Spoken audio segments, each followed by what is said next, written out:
Masa lalu saya kelam, ahli maksiat, tidak pernah sholat, dan hobi dugem. Saya juga mantan pekerja bank. Ingin saya tanyakan, apakah saya harus taubat nasuha atau taubat biasa saja? Tidak ada taubat biasa.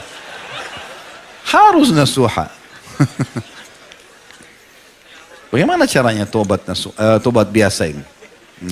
Apalagi antum Masya Allah tidak sholat, hobi dugem ini segala macam. Ya. Nasuha artinya serius. Ya. Betul-betul meninggalkan, sudah kita jelaskan tadi. Jadi harus taubat nasuha. Yang kedua, apakah harus sholat taubat dan mandi taubat? Kalau mandi saya tidak tahu. Ya. Yang saya tahu ada sholat iya. Tapi taubat nasuha syarat tadi sudah disebutkan Syekh Utsaimin rahimahullah 5 hal. Tidak masuk dalamnya sholat.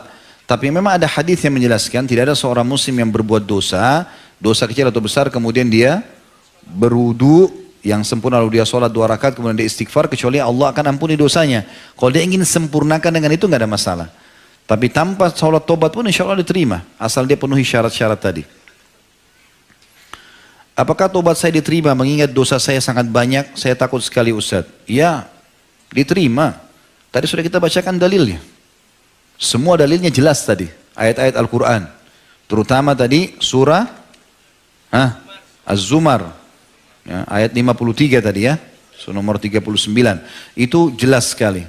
Orang yang melampaui batas, katakan pada hamba yang melampaui batas, maka jangan mereka putus asa dari rahmat Allah. Allah mengampuni semua dosa-dosa. Allah Maha Pengampun dan Maha Pengasih. Tapi yang nasuha itu teman-teman, kalau dia sudah taubat, dia nggak mau kembali lagi, Mang. Udah nggak akan mau kembali. Terus dia berusaha mempertahankan istiqomahnya. Dan teman-teman harus tahu ya, kalau ada yang mengatakan Ustaz setelah taubat kok kayak susah hidup saya, itu prosesinya. Proses, antum sekarang bermaksiat kepada Allah 20 tahun. Lalu kemudian antum taubat, sehari terus tiba-tiba jadi baik semuanya. Enggak, dibersihkan dosa antum, ada proses pembersihannya. Antum lalui suka dukanya. Kadang-kadang orang kalau dia ikhlas, Allah kasih dia sebulan, 2 bulan, 1 tahun, kemudian baru menjadi baik keadaannya, wajar, itu proses, nikmati prosesnya, gitu kan? Sama orang lagi berobat, dosisnya, insya Allah setelah dosis obatnya habis dia akan sembuh gitu ya. Seperti para sahabat ketika memuliakan Rasulullah SAW adalah menciumnya. Bolehkah kita mencium tangan orang yang kita hormati karena ilmunya atau karena kesepuhannya, seperti orang tua, paman, bibi, tetangga atau guru-guru kita? Dan bolehkah kita memuliakan orang yang kita sayangi dengan cara kita mencium tangannya juga seperti pasangan hidup ataupun anak-anak kita? Boleh saja. Ya, ini pernah ada terjadi kesalahpahaman tentang masalah penyampaian saya dulu ya. Saya dulu pernah hadapi teman-teman, ada orang tua di masjid, itu kemudian sudah mungkin posisi seperti orang tua saya, seperti ayah saya. Tiba-tiba mau cium tangan. Saya bilang, kalau saya jangan dicium tangannya Pak. Makanya di penyampaian saya di YouTube itu pernah saya bilang, kalau saya jangan dicium. Ya. Saya tidak merasa saya berhak untuk itu. Tetapi kalau saya kepada ayah saya, ya, atau kita istri mungkin pada suaminya, atau mungkin orang tua bercanda sama anaknya, anaknya masih kecil, itu nggak ada larangan masalah. Atau gurunya mungkin ya, kalau memang dianggap itu sesuatu yang layak, insya Allah tidak ada masalah. Allahu a'lam. Tolong doakan kami Ustaz, agar kami setiap mengikuti kajian Pak Ustaz dapat ilmu dan akhlak yang baik, agar kami bisa mengajak saudara kami yang belum mengenal sunnah. Insya Allah, mudah-mudahan. Allahumma amin. Yang penting kita ikhlaskan niat ikhwan dan akhwat sekalian ya. Dan setiap datang dalam majelis ilmu tidak usah lihat siapa yang menyampaikan, tapi apa yang disampaikan. Tidak usah pilih orang yang antum belajar, tapi apa yang sedang disampaikan itu ilmu benar, sesuai dengan wahyu, terima, amalkan. Itu yang penting ya. Di sekolah ana sholat asar dimundurkan menjadi pukul 15 lewat 15 ya, 3 lewat 15 kurang lebih. Baru melakukan sholat asar berjamaah karena masih ada jam pelajaran di kelas. Bagaimana hukum menunda sholat karena masih ada pelajaran di kelas Ustaz? Dan di sekolah ana masih ada pelajaran tentang musik dan menggambar makhluk hidup. Bagaimana seharusnya sikap saya Ustaz? Ana masih sekolah 3 SMP. Doakan ana Ustaz agar bisa istiqamah di manhaj salaf hingga akhir hayat. Dan ana mendapatkan hidayah sunnah yang mulia ini dari video antum di YouTube. Semoga semua yang ada di majelis ini dipertemukan kembali dalam surga firdausnya. Dan semoga antum sekeluarga selalu dijaga oleh Allah SWT. Sama-sama insya Allah. Kalau masalah menunda ini masih ada pelajaran dan insya Allah masih di waktu-waktu seperti ini menurut para ulama yang pernah saya pelajari itu tidak ada masalah. Kami juga dulu waktu masih di Madinah itu di kampus kami, kalau misalnya meja ini dianggap kampus kami, itu ada masjid utama. Masjid Jami'nya kampus itu menampung mahasiswa umumnya. Tapi di dalam ada 5 fakultas agama, ada Al-Quran, ada hadis, ada dakwah, ada syariah, ada sastra Arab. Di setiap fakultas itu ada juga masjid-masjid. Ya. Nah biasanya kami di pelajaran terakhir itu memang pas pelajaran, itu pas azan duhur, menjelang azan duhur sekitar 15 menit baru masuk pelajaran. Setelah itu dosennya lanjut. Dan kita sholat berjamaah juga di fakultas kita. Ya, sebagian ulama masih membolehkan, masih dianggap itu di awal-awal waktu karena kita ada masjid sendiri dan kita menundanya karena ada masalah majelis ilmu. Dan bukan menundanya misalnya sampai menjelang waktu mau habis, bukan begitu. Tapi dalam waktu dekat, ya, waktu dekat. Baik, masalah sikap pelajaran di sekolah, kalau ada masalah musik segala macam, ya berusaha coba untuk memberikan penjelasan, ya, atau mungkin minta sama orang tua bisa pindah ke sekolah lain, mungkin lah ya. Ya, bagi teman-teman, bagi kita yang sudah berpegang pada dalil yang tidak bolehnya musik, maka semestinya meninggalkan. Tidak mungkin kita membiarkan diri kita di situ kan. Tapi kalau misalnya pun tidak ada di kota itu cuma kita sendiri, ya, cuma sekolah itu tidak bisa dan seterusnya, maka kita coba hindari atau kita ngikutinya dengan kurh, tidak menginginkan masalah itu. Ya, dan kita tidak jadikan sebagai sebuah pegangan. Tentu lebih baik kalau kita menghindarinya. Allahu a'lam. Masalah ikuti pengajian ini, alhamdulillah, ini saya bersyukur kepada Allah SWT kalau memang betul akh ini masih SMP, bisa dapat hidayah ya, melalui video, alhamdulillah. Ini jazakallah khair, ini berita baik buat kami tentunya. Karena memang harapan kami di YouTube untuk itu, ya, bagaimana supaya bisa sampai ajaran agama ini kepada kaum muslimin. Abu Sufyan sebagaimana dikisahkan bahwa ia adalah seorang penyair dengan tulisan-tulisannya. Bagaimana pandangan Ustaz mengenai penyair-penyair yang mana sampai hari ini masih banyak penyair-penyair tersebut? Dan bagaimana pandangan Islam mengenai penyair? Tadi sudah kita jelaskan ini. Iya kan? Salah satu daripada pelajaran adalah bolehnya syair dalam Islam selama syair itu tidak berbau kemaksiatan kepada Allah SWT. Dan saya sudah kasih contoh tadi kalau ingat tentang masalah syair yang dilantunkan oleh para sahabat di lokasi Khandaq, ya, di perang Khandaq.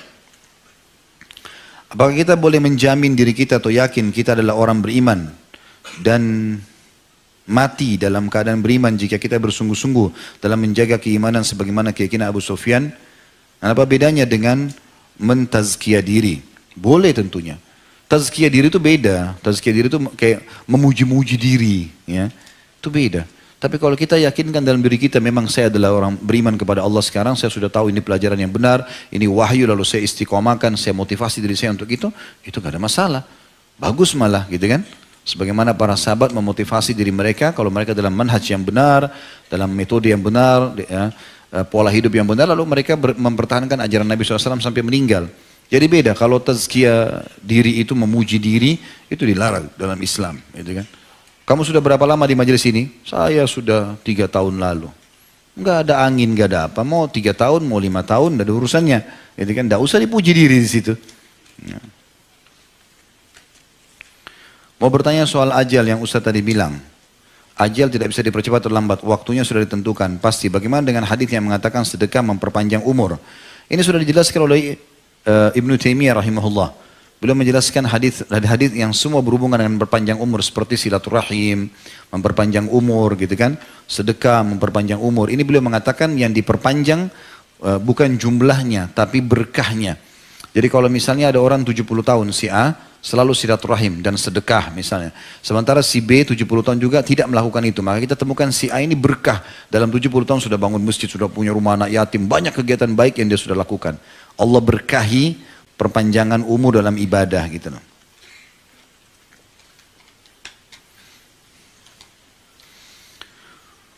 Maaf di luar tema, kenapa harus masuk ini? Baiklah, saya hanya ingin meminta doa dari Ustadz dan jemaah semuanya di sini bahwa saya sedang proses pencarian istri yang soleha. Dan dengannya saya semakin dekat dengan surga Allah. Harapan saya adalah bisa menikah di awal tahun depan. Akan tetapi hubungan saya dan keluarga saya sudah terpecah belah sehingga sulit sekali untuk berbicara pernikahan. Sekarang saya harus berjuang seorang diri untuk mempersiapkan biaya dan lain-lain. Mohon nasihatnya Ustaz. Insya Allah. Mudah-mudahan semua yang bujang yang hadir di tablik akbar ini tidak bujang lagi. Ya. Terakhir tahun ini ya. Waktu antum tinggal 2 bulan berarti. Bagaimana caranya Ustaz? Gampang. Apa Indonesia negara paling gampang menikah. Paling mudah Masya Allah, paling murah seluruh dunia. perangkat sholat, Al-Quran, nikah. Modalnya masuk masjid sholat, minta sama imam, imam saya mau nikah imam.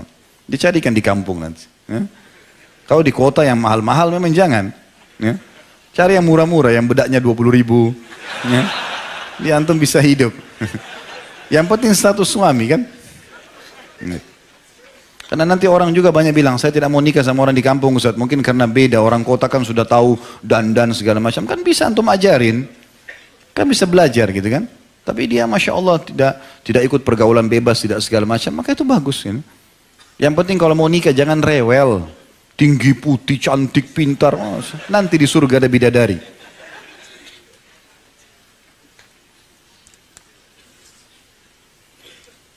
Apa hukumnya ngefans dengan ustadz padahal saya sudah punya suami?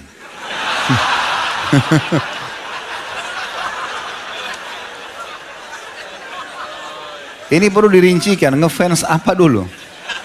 Kalau yang dimaksud adalah kajiannya, kajian penyampaian ilmunya, nggak ada masalah. Tapi kalau fisiknya jangan. Nggak boleh. Semua muslimah kalau sudah menikah, suamiku adalah rajaku. Sudah selesai. Nggak ada lagi haram, tidak ada poliandri. Ya, nggak ada. Hah? Tidak boleh. Ya. Kalau cuma pelajaran yang disampaikan, nggak ada masalah.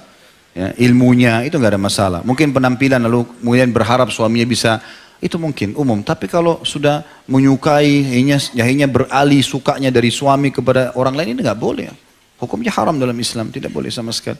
Karena tidak ada poliandri kan gitu. Kalau poligami boleh laki-laki. Ya, pembelaan kepada sama jenis saya. Bagaimana cara mendakwai keluarga sendiri dan menjelaskan ke orang tua kalau kita pergi mengaji pakai kerudung panjang sedang mendekatkan diri kepada Allah karena ibu saya sedang bilang kerudungnya kepanjangan jadi terlihat besar. Ini sudah sering kita bahasakan ini. Ya, caranya sederhana. Setelah ikut pengajian ikhwah dan akhwat sekalian, antum harus menjadi orang lebih baik dari sebelumnya. Gitu kan? Kalau sudah ikut pengajian teman-teman sekalian ada orang tua lebih bakti, lebih santun, lebih ramah, lebih royal, lebih semuanya. Karena memang kita tahu itu ibadah. Harusnya begitu. Jangan orang tua kita nonton TV 30 tahun sinetron, antum baru ikut taklim seminggu, haram nih kayaknya. Lewat depan TV matiin, bu neraka. Nah ini masalah. Gimana caranya 30 tahun diubah dengan langsung begitu? Kau ikut aliran apa nih nak berhenti? Nggak boleh. Harusnya lebih santun dan harus ada skala prioritas. Mana skala prioritasnya? Mungkin orang tua kita nonton TV dengan tidak sholat. Nah tidak sholatnya dulu ini yang diperbaikin. Pelan-pelan. Karena kalau keimanan sudah masuk dalam hati, dia akan mengubah semuanya. Gitu kan? Tidak bisa orang spontanitas teman-teman sekalian. Apalagi dasarnya kalau orang tidak ikut pengajian. Gitu. Banyak di antara ikhwah begitu. Akhirnya setelah mendengar, bagaimana caranya Ustaz ya? Coba dengarkan ceramah. Bukan harus ceramah siapa saja. Di antara para asatidzah yang mulia banyak Masya Allah yang berilmu. Maka dengarkan mereka dan coba kalau memang suka nontonnya. Ada beberapa ikhwah coba itu akhirnya orang tuanya mulai dengar. Sampai akhirnya menjadi penyebab hidayahnya juga.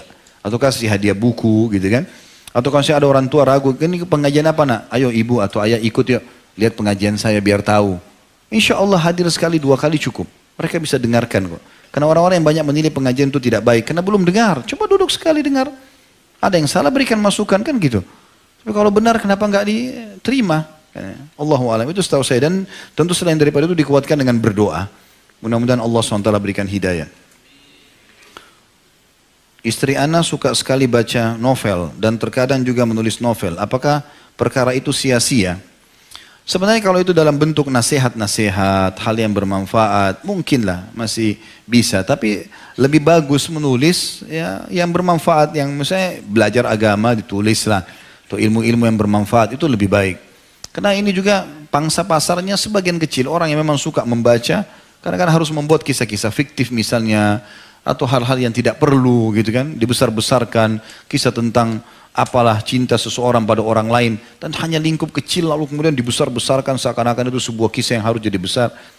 Kita masih punya banyak kisah Nabi, kisah para sahabat ya, yang tidak bisa diukir lagi dengan pulpen. Harusnya bisa diberikan masukan. Kalau istri antum yang bertanya ini memang sudah begitu dari sebelum nikah, maka pelan-pelan didakwahi. Nabi Nuh alaihissalam mendakwahi istrinya sampai akhirnya meninggal dalam keadaan kufur. Nabi Lut juga alaihissalam begitu, gitu kan. Tapi kita coba bersabar, nasihatin, doakan. Karena rumah tangga tujuannya menikah untuk dipertahankan, bukan untuk cerai. Kalau sudah betul-betul sampai pada puncaknya sudah tidak bisa dipertahankan lagi, baru kita pilih jalan itu. Itu pun sudah mentok pada titik di mana kita nggak bisa lagi perbaiki.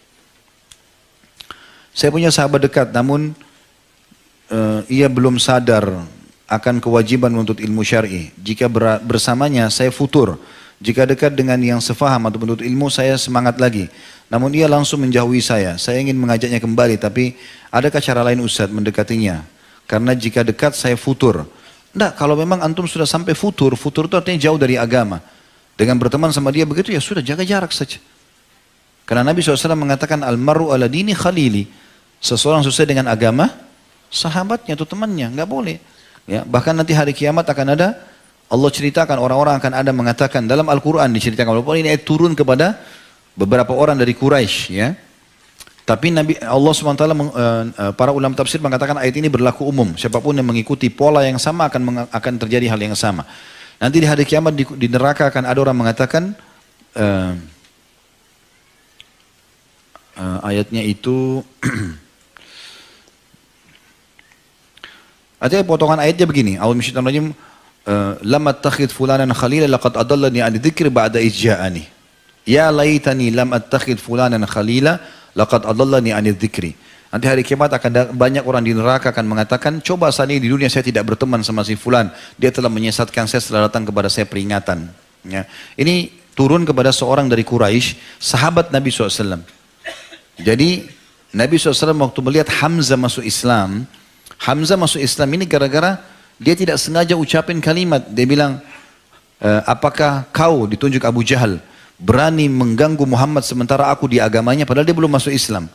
Akhirnya Hamzah pun berbicara dengan dirinya sendiri. Ya, dia kalau tarik kata-katanya dia malu dengan Quraisy, maka dia minta petunjuk sama Allah, mengatakan, ya Allah, kalau agama ponakan Muhammad baik, maka mudahkanlah. Maka besoknya dia masuk Islam. Nabi SAW berharap sahabatnya ini juga begitu. Maka Nabi undang dia makan, dia datang ke rumah Nabi SAW. Nabi bilang, dia undang Nabi SAW makan ke rumahnya. Maka waktu Nabi persilakan makan, kata Nabi SAW, saya tidak mau makan kecuali kau sudah masuk Islam. Kalau kau syahadat, saya mau masuk Islam. Saya mau makan. Maka dia pun syahadat karena mengikuti Nabi SAW. Nah rupanya dia juga punya teman lain, orang kafir Quraisy, tokoh Quraisy yang dengar itu. Kenapa kau masuk Islam? Dia bilang, saya cuma tidak enak sama Muhammad, dia tamu saya. Kalau gitu sekarang kau batalkan itu keislamanmu. Dan kalau perlu ludahi mukanya Muhammad. Maka dia lakukan. Turunlah ayat ini kepada dia. Ya, bahwasanya dia akan menyesal pada hari kiamat. Nanti dia mengatakan, ya laitani lam attakhid fulanan khalila. Coba seandainya saya tidak jadikan si fulan sebagai teman saya. Laqad adallani ala dzikri ba'da idh ja'ani. Dia telah mendatangkan kepada saya kesesatan setelah datang kepadaku peringatan. Dari syarat-syarat taubat nasuha yang tadi Ustaz sampaikan, tidak terdapat syarat taubat. Tidak terdapat sholat taubat. Apakah memang tidak perlu sholat taubat? Lalu kapankah sholat taubat kita lakukan? Ini sudah saya jelaskan tadi ya. Bagaimana hukumnya bercerita mengenai kejadian di tempat kerja kepada suami atau istri? Misal cerita tentang bos yang kurang tegas. Apakah termasuk ghibah? Karena saya kerap saling bercerita kepada istri mengenai hal yang saya alami selama di kantor. Begitu pula sebaliknya. Saya takut ini ghibah, mohon penjelasannya Ustaz. Bisa masuk dalam bab ghibah. Gitu ya. Bisa masuk dalam ghibah. Lebih baik antum hindari. Kalau ada sesuatu yang kita hadapi di kantor teman-teman sekalian, kita nggak usah ceritakan kepada orang-orang. Kecuali memang dasarnya darurat sekali. Misalnya memang kita harus menceritakan itu karena kalau kita nggak tanyakan malah jadi masalah gitu ya. Artinya nanti kita nggak tahu solusinya dan kita tahu pasangan kita bijak. Maka boleh saja kita mengatakan, tapi tanpa menyebutkan nama.